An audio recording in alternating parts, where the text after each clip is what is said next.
We still don't know the price tag or release date of the PlayStation 4 VR headset, but what we do have for you today is a couple of separate pieces of news on the VR headset. The first of which is some comments on PlayStation 4 VR from developer Alfonso Del Cerro, who is the founder of Pentadimensional Games. Now, his company is going to be releasing Megaton Rainfall, which is one of the first games of PlayStation VR. So naturally, being one of the first games to be out on this particular platform, he was asked his opinions on virtual reality. And he said, quote, "Sony showed a lot of interest in our game since they played it at GDC 2015. They were looking for projects for PSVR and are showcasing MR at the Indie Mega booth. Since then, they have been very friendly and have helped us with the visibility, showing the game in videos, their blog, and events like PlayStation Experience and next week at GDC 2016. They even offered an exclusivity deal, so I'm happy with them. And of course, being one of the first games of PlayStation VR will give the game a lot more visibility." He was also asked a couple of thoughts on the device as a technical thing, so his opinions from both a technical and commercial perspective, and of course as a developer perspective.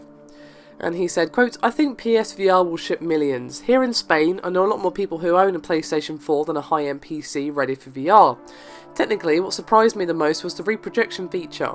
It generates 120 frames per second, taking into account the movement of the head, even when the game fails to achieve 60 frames per second. Which means there is no jittering at all. You can play Megaton Rainfall for 1 hour and you won't see any frame out of sync.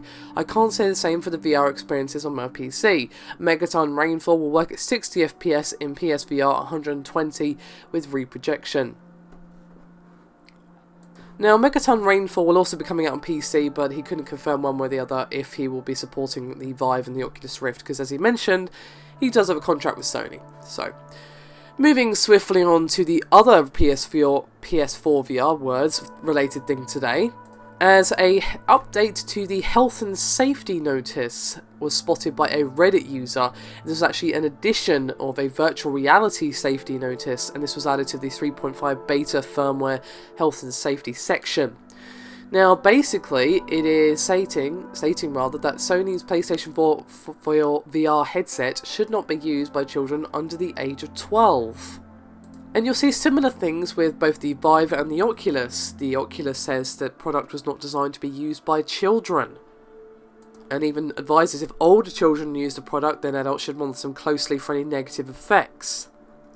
And the same goes for the Oculus. It says pretty clearly this product should not be used by children under the age of 13, and adults should monitor children at 13 and older who are using or have used the headset for any of the symptoms described below, blah blah blah blah. It goes on for quite a while. I will of course include the link to Oculus's health and safety documentation if you wish to read the rest of it, but of course it's rather lengthy, but you get the gist. Now, this is probably due to a couple of factors. The first one, in my opinion, is probably going to be the fact of eye strain.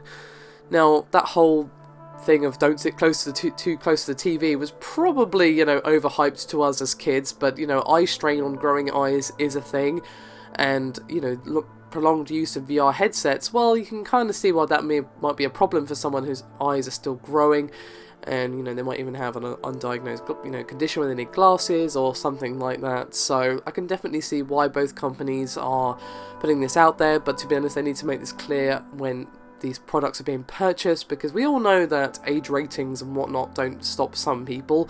So we should definitely make sure to have this out and about, because I don't want to see the devices being blamed for any things that might happen to younger children. So hopefully this is made clear to even the average consumer, but of course we'll have to see when these devices actually come out. But I'm sure these companies are well aware of the problems that could arise, so I'm probably worrying over nothing, but still.